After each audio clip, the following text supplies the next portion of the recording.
Jai Shri Ram. Hello friends, my name is Anand Jairam and I would like to wish each and every one of you all a very happy Ganesh Chaturthi.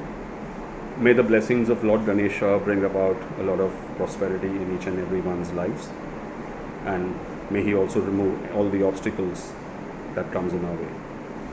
On this auspicious occasion, I'm also glad to inform you all that I've launched this new channel of mine called Vedic Wisdom, and the purpose of this channel is to discuss and interpret the different stories that we have learned in our scriptures and try and get a link in the modern day context. So keeping that in mind, I would like to discuss the story of Lord Ganpati or Ganesha. As we all know, Lord Ganesha was created by Mata Parvati when she was making clay idols. One of the idols that she made was of a small boy, and she liked it so much that she infused life into that idol, and that's how Ganesha was born. And once he was born, Mata Parvati wanted to freshen herself, so she instructed Ganesha to guard the entrance and not allow anyone in. Accordingly, he was standing at the entrance, and after some time, Lord Shiva, along with his disciples, came towards the entrance. And when they saw the small boy, they didn't know who he was. So they politely asked him to move aside and allow them inside. But Ganesha informed them very politely that he was being instructed by his mother not to allow anyone until she comes out. But then the disciples informed him that this is their own house, and their master, Lord Shiva, has just come in from a long journey and he would like to get in and rest a while.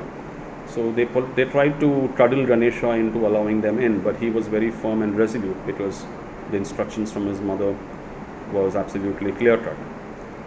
So after a lot of discussions, when those disciples saw that nothing was happening, then they tried to threaten him by telling him that if you don't allow us inside, we will harm you. And you don't know whom you're dealing with. This is Lord Shiva. He is the master of the universe. So you will be harmed. But even that did not scare him away. He was still very, very firm he stood his ground. And he informed them that you all might be very powerful, but I'm not going to allow you all in unless and until my mother gives me the permission.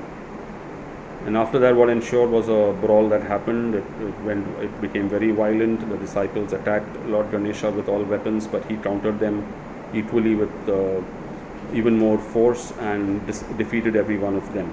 And finally, Lord Shiva had to intervene himself, and he had to use his most powerful weapon, his Trishul, to chop off Ganesha's head. I'm not going further than this because you all know the story after that, how Ganpati came into existence with his elephant head. The learnings that I gather from this particular incident is we also in our daily lives, we encounter security men at different places. Our own society compound, our own offices. If we visit a mall or any shopping complex, we are subjected to security checks.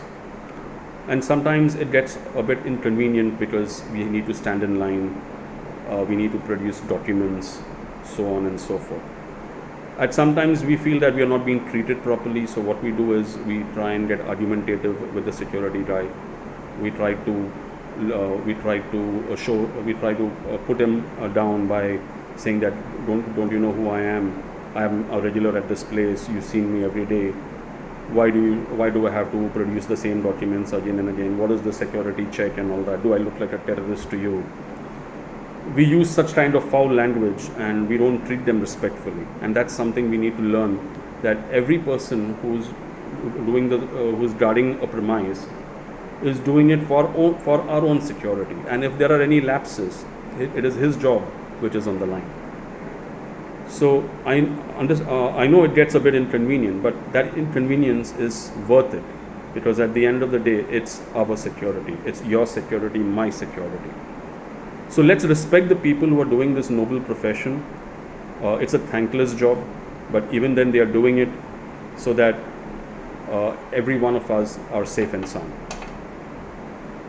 The learning again that we that I gathered from this was the role of Lord Shiva.